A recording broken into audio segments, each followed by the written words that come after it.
Tonight I challenged myself to cook pilau, one of the loved Swahili dishes, in total darkness, no electricity, just my phone light, a jiko, and determination.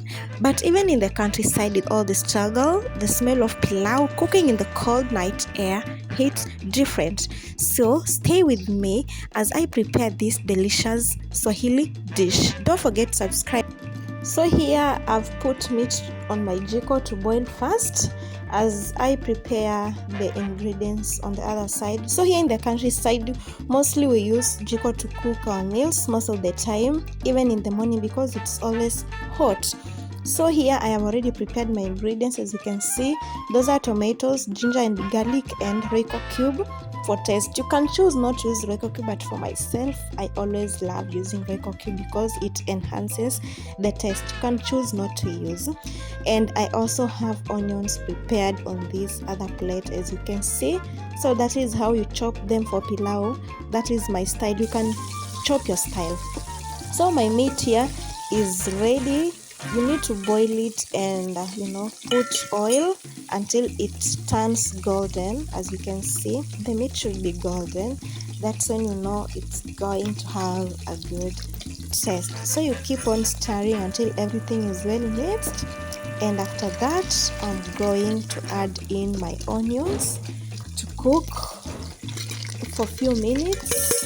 As you can see, so I'm just stirring them like that until they are well cooked.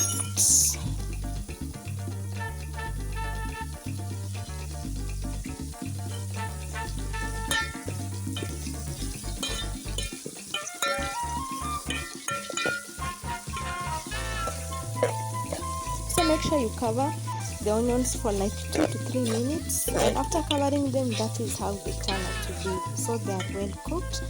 And after that I'll add my I'll add my garlic and then stir, and then just cover for a few minutes and then open and stir it to ensure that everything is well mixed.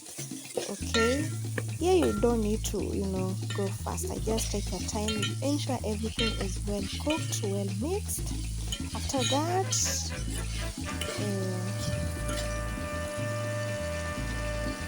as you can see, everything is well mixed.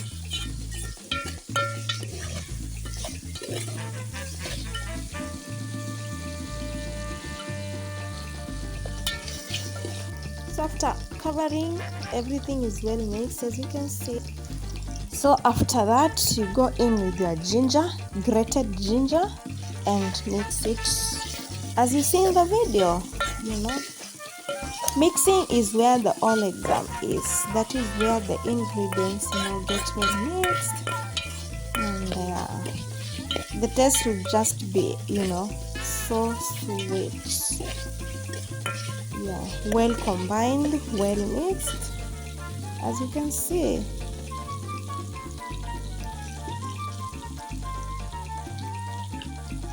So after stirring your ginger and covering it for a few minutes, you go in with your salt, as you can see in the video, and then you stir, and then after stirring, you just add in a Royco cube, just one. Well, it depends with the amount of rice or pilau for that case you want to cook.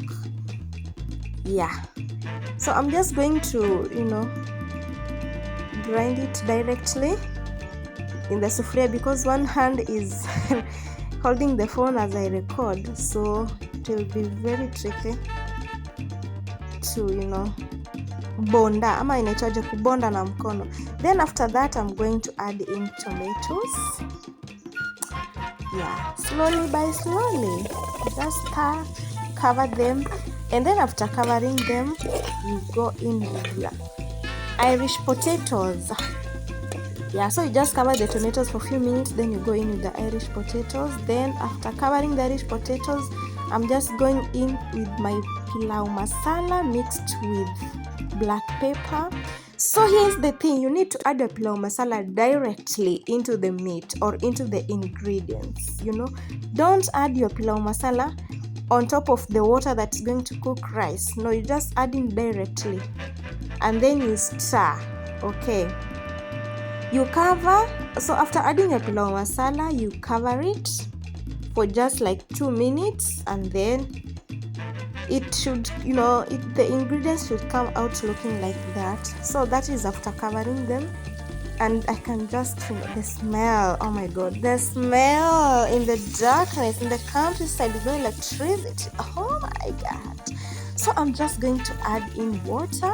So it depends again with the amount of rice you want to cook, and you need to ensure that you add in moderate amount of water so that your rice doesn't come out clogged. I always say better put in small amount of water, in that if the rice hasn't cooked, you just keep in adding small amount of water but boiled one. Okay, and here is my rice. So after covering my water, it's already boiling. I'm going to add in rice. So add in your rice when water is looking like that. Then after adding your rice, of course, you will cover, or if it's heaped, you just levelize it so that it can get inside the water and get cooked. So as I was saying, you better, if you're cooking rice, just put in small amount of water and ensure that the jiko, the water on the, not the water, you ensure that the fire on the jiko is not too much to burn the rice on the downside. It should just be small like that. You can even remove excess heated charcoal. So as you can see, my pilau is ready here. It's ready and it has come out like one particle, as you can see. And the smell, the aroma, oh my god, I don't know if you guys can smell it. Yeah.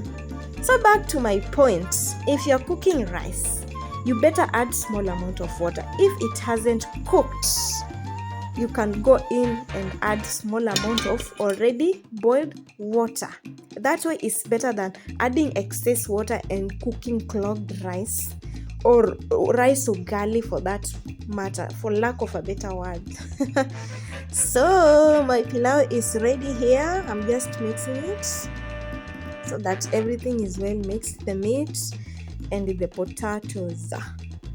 Yeah, so I hope as you're watching this video, you are enjoying it and you've just stopped to subscribe. And my pilau is ready, and here I wanna dive in. So my pilau is ready. Look at that. So you can see I am using my other phone for lighting purposes. Here we don't have electricity since January 2026, but regardless of those, let me enjoy my pilau.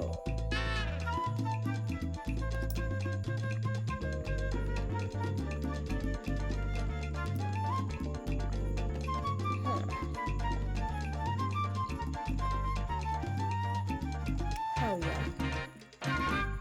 How yummy.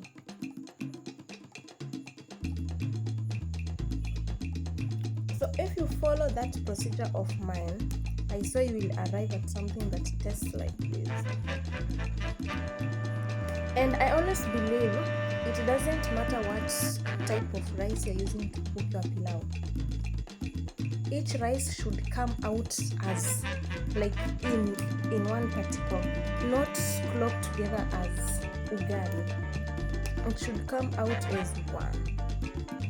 Okay, so it depends with the amount of rice you are cooking and the water, the amount of water. So when you are measuring water, you need to be very, very careful. Very, very careful.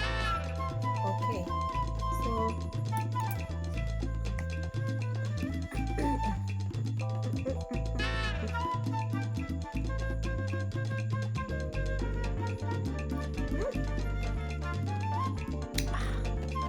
see you on the next video. Bye bye. I hope you enjoyed this video, regardless of not having good lighting and maybe good background videography. Bye. Cheers.